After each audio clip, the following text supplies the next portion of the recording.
Bienvenue chez Obscurlist pour des podcasts de jeux de rôle dans des univers sombres. Précédemment, dans Un Dernier Espoir, un assassin Harkonnen a tenté d'attaquer la maison Tessifa et Alia a reçu un message étrange des Bene Gesserit.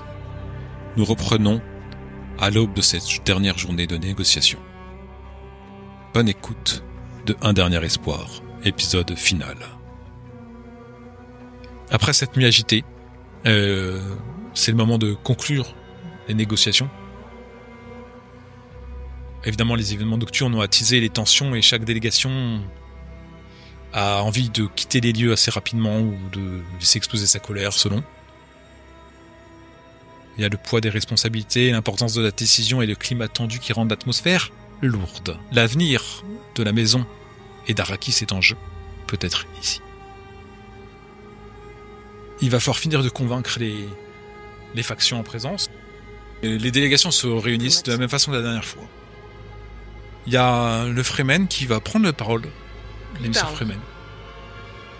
J'aimerais, avant d'écouter Dame Tessifa, rappeler que si un accord est obtenu, il ne vaudra que pour notre tribu et n'engage pas les autres Fremen. T'entends un soupir d'exaspération de la maison Alman, de l'émissaire de la maison Alman. Mystique. L'émissaire de la maison Alman en braille. Oui. Alors que l'émissaire s'apprête à parler, t'as l'homme aux lèvres rubis qui dit « Nous avons 35% de chance d'aboutir à un accord. Nous avions, avec l'élimination de l'assassin, elles sont passées à 52. Merci. » L'émissaire qui s'apprêtait à parler, qui s'était fait couper par son mentat. Je souhaitais dire que la maison Alman veut bien envisager un accord. Mais elle agira comme elle voudra de toute façon. Nous vous écoutons.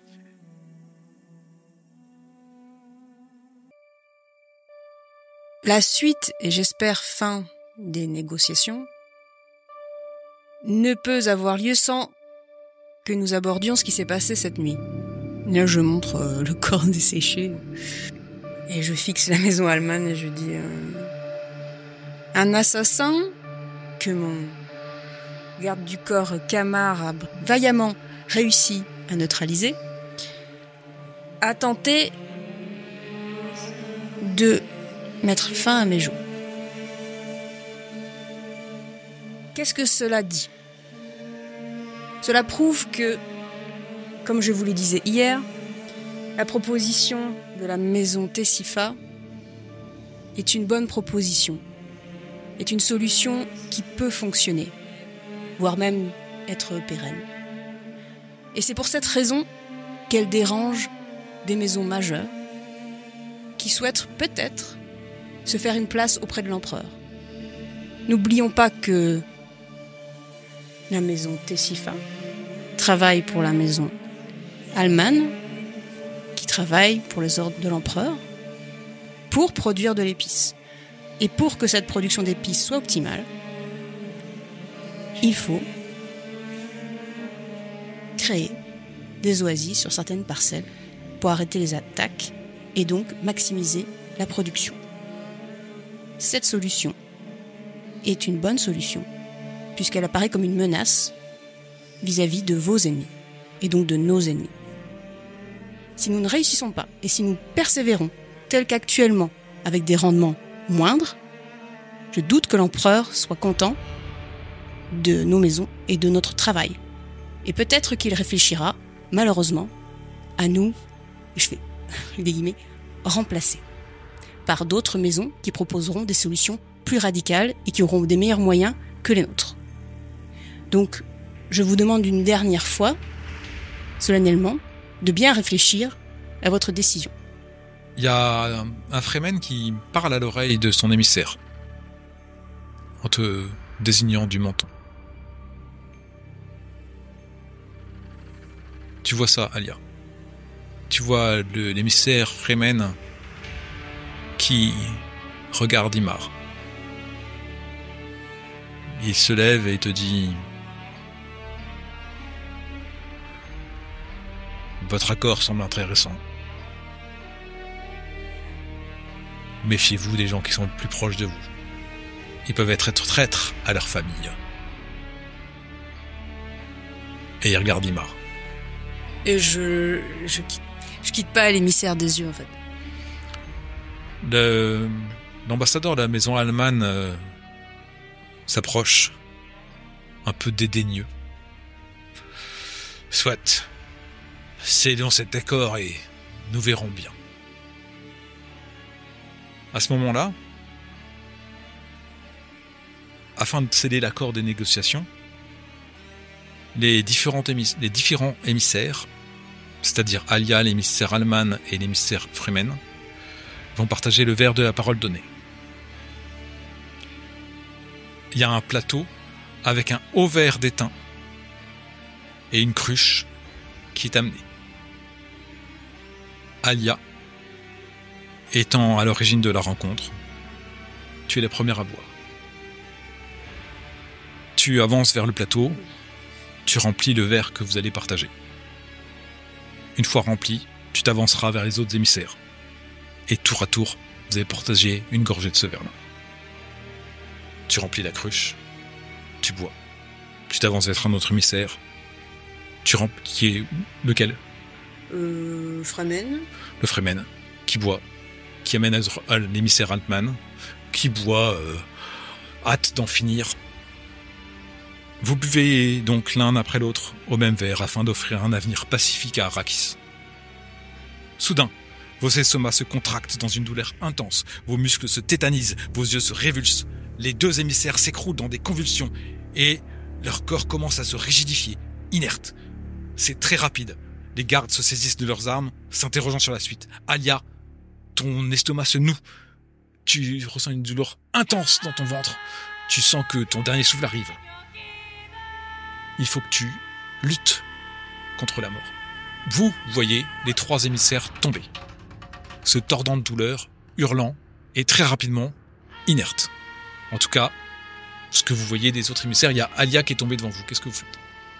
Je me précipite vers elle, puis tout en regardant autour de moi, voir s'il y a quelqu'un qui s'approche avec un menaçant. Moi je crie, je fais qui a donné ce poison ? Qui a rempli la cruche ? Personne ne répond. Kamar, tu t'aperçois qu'en fait, elle convulse et les minutes passent et en fait, tu vois que les autres corps sont rigides, morts.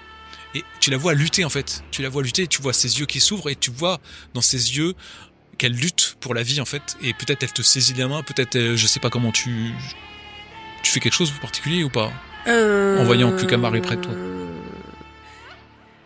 Non, je pense que je suis justement concentrée sur ce qui se passe dans mon organisme. Et peut-être que je plante mes yeux dans les siens pour lui montrer que je suis en train de travailler sur le mal qui me ronge, mais je pense pas que je le touche parce que je suis complètement concentrée sur ce qui se passe. Tu t'aperçois qu'elle lutte comme un guerrier lutterait en fait pour sa vie. Tu vois qu'elle est en combat. Donc tu regardes un peu autour de toi. Les gardes allemands ont sorti leurs armes. Y a un Fremen qui a la main sur son Chris, l'autre qui commence à mettre un distil dans le corps de l'émissaire. On perd pas d'eau. Et vous entendez le Manta regarder tout le monde et dire: nous avons 12% de survie si nous nous affrontons, 85% si tout le monde part. Et il commence à tourner à l'eau pour aller récupérer ses affaires. Toi, Imar, tu as demandé, tu as regardé un petit peu partout. Bah oui, moi je me dis qu'il y a quelqu'un... T'as croisé le regard de la Bene Gesserit. Et tu la vois tourner les talons et aller chercher ses affaires. Les gardes allemands, en fait, toi tu vois Kamar, les gardes allemands, ils étaient prêts peut-être à il y a leur émissaire qui est mort quand même, ils sont comme ça, ils ont entendu le Manta parler. Donc ils reculent dos au boyau avec leurs armes sorties, ils vous regardent. Qu'est-ce que tu fais ? Je considère qu'elle est pas transportable. Elle a fini ses spasmes en fait et tu la vois, elle tourne sa tête, elle vomit. Ok. Et on est en plein milieu de la salle? Ouais. Moi, s'il est trop lent à réagir et que personne trop réagit, je m'approche de lui, je la soulève et puis je m'en vais vers l'ornithoptère. Je fais, viens, on s'en va. Carrément, on s'enfuit, quoi. Donc j'essaie de la porter, puis je dis vas-y, viens, on s'en va, puis on se barre comme ça, au pied levé, directement en direction de l'ornithoptère. Tu vas vite récupérer vos affaires et tout ça? Non, on récupère rien du tout, on part. Ok. Ok, bah je le vois qu'il la prend dans ses bras, ce qui me va, donc je le suis en regardant derrière, devant, autour. Ok. Et vous allez prendre l'ornithoptère? Oui. Suite à l'échec des négociations, le retour au sein de la maison Tessifa se fait le visage sombre. Chacun d'entre vous repense à ces derniers jours, à ce qui était en jeu, et à la responsabilité de chacun dans cet échec. Que pensent Alia, Kamar et Imar? Comment réagissent-ils?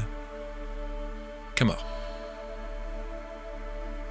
Déjà, je suis rassuré d'avoir sauvé Alia, alors que les deux autres, clairement, c'est pas le cas.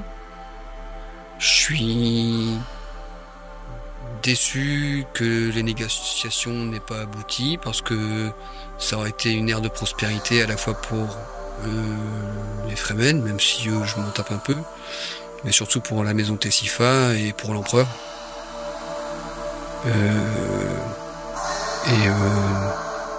Deux tentatives d'assassinat en 2 jours, certes déjouées, mais maintenant faire baisser ma garde, ça va être compliqué.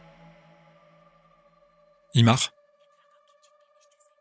Bah ouais, je suis aussi un peu désabusé. Je pense qu'on était arrivé à un accord profitable pour les 3 parties. Ce projet d'Oasis, ça aurait pu être incroyable.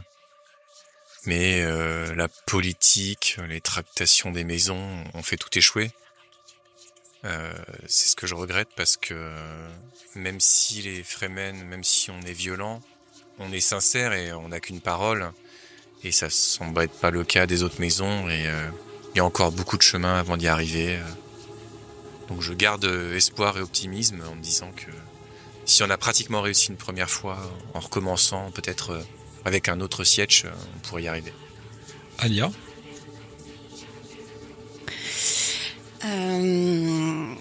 Lors de ces négociations, j'ai dû faire un choix. Soit... je croyais vraiment... On est dans tes pensées là. On est ce que tu penses dans ouais, je croyais... j'étais quand même persuadée que ce projet serait bénéfique pour tout le monde. Mais l'ordre en a décidé autrement. J'ai reçu pour mission de la part des sœurs de faire échouer les négociations. Et j'ai dû choisir entre l'ordre Bene Gesserit et la maison Tessifa. Je considère que la maison Tessifa ne devrait pas être une maison vassale, mais avoir plus de pouvoir. Et j'ai bien conscience que les sœurs Bene Gesserit qui m'ont élevée depuis mes 12 ans savent manipuler la toile et me vouer un plus grand destin. Et j'espère qu'elles sauront reconnaître mes talents en ayant réussi à sortir de ne pas être morte suite à l'ingestion suite au fait que j'ai bu l'eau de vérité. Après ces échecs, les altercations avec les Fremen deviennent plus fréquentes et le rendement de l'exploitation de l'épice s'en fait ressentir. Informé de la situation, l'empereur déchoit la maison Alman de ses charges et lui substitue la maison Harkonnen, qui promet des rendements jamais atteints. Le destin d'Arrakis a tourné et les rêves à jamais détruits. Le futur reste à écrire, à moins qu'il ne le soit déjà. Et ainsi se termine Un Dernier Espoir. Merci pour votre écoute. Nous espérons que vous avez apprécié ce podcast dans l'univers de Dune. À bientôt sur Obscurolist. Les Bene Gesserit veulent que cette mission échoue parce que la prophétie doit s'accomplir avec la venue du Kwisatz Haderach dans le futur. Pour ça doit échouer. Parce qu'il faut que ce soit les Harkonnen qui fassent un gosse qui se marie avec les Atreides. Cela, ils ont ordonné à leur sœur Bene Gesserit, Alia Tessifa, de faire échouer les négociations. Pour cela, elle devait parvenir à un accord, et lors de l'échange du verre de la parole donnée, empoisonner elle-même le verre, se donner la mort, ainsi qu'aux 2 autres. Si elle survivait, tant mieux, ça ferait une sœur accomplie pour l'aurore, promise à un grand destin. Tu l'as su comment, ça? Avec les points dans le sable? C'était les points dans le sable qui est un message, c'est une façon de parler. Gage codé, quoi. Ouais. C'est des messages La codés. négociation ne doit pas aboutir et il m'a dit que j'avais des fioles dans mes affaires. Il y a marqué que la prophétie s'accomplisse. Ensuite, elle faisait des signes avec ses mains, la Bene Gesserit, en lui disant fais attention à ce que tu vas dire. Ok. Pendant ce temps-là, Imar, qui est un paria, parce que en fait, il y a il y a une guerre entre 2 sietch, et ils ont détruit et anéanti un sietch ainsi que sa réserve d'eau, et sa tribu a été paria. Et c'est pour ça qu'il a été banni, exilé dans le désert. C'est comme ça que vous l'avez récupéré. Et j'ai pas entendu. Qui a machiné sa réserve d'eau? Sa tribu. Des gens de mon siège. Il y a eu une révolte, une bataille contre un siège voisin, et j'ai sûrement participé. On les a tous tués, et en plus on a détruit leur réserve d'eau. Ouais, voilà, exactement. Donc il a été récupéré par le planétologue Hamid, il a intégré la maison Tessifa. Il s'est fait reconnaître par un des Fremen lors du conseil, et qu'il a enfermé son émissaire. C'est pour ça qu'il a dit quelque chose, l'émissaire, à la fin. Et ça a failli faire capoter son accord. Et il aurait pu faire capoter le truc.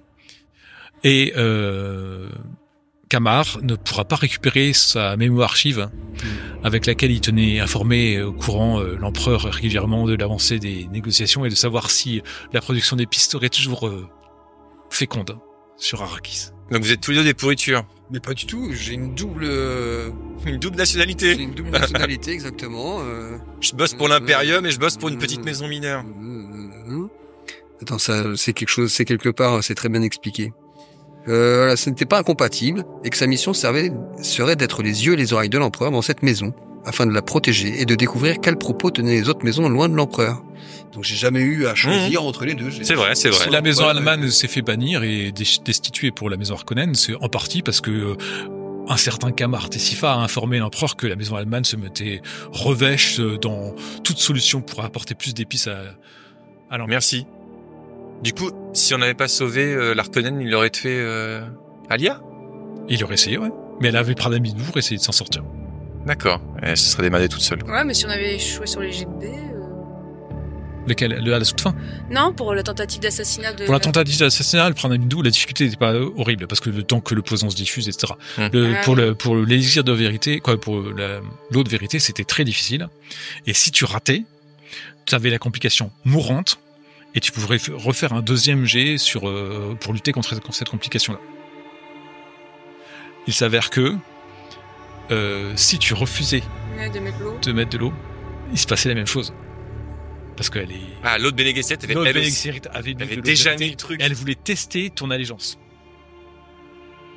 Et elle voulait voir si t'étais fidèle ou pas. Si t'étais pas fidèle, bah tu mourrais, tant pis pour toi. Si t'étais fidèle, fallait que tu survives. Et voilà. Donc, et avec mes discours. Mais normalement, c'est impossible de survivre. Réussite pour toi. Dans les bouquins, ils disent que c'est impossible de survivre. Ouais, mais je sais pas ce qu'elle en pense, ma maison, là. Bon, elle est plus ta maison, elle est finie, hein. Je vais aller chez Bene Gesserit. Tu peux retourner à Valak 9. Ah, c'est À ça. la fin, tu raccordes à la grande histoire. Ouais. C'est ça, je pense, qui est savoureux pour les joueurs, c'est de faire partie de la grande histoire quelque part dans les... De loin, indirectement. Éviter qu'on ait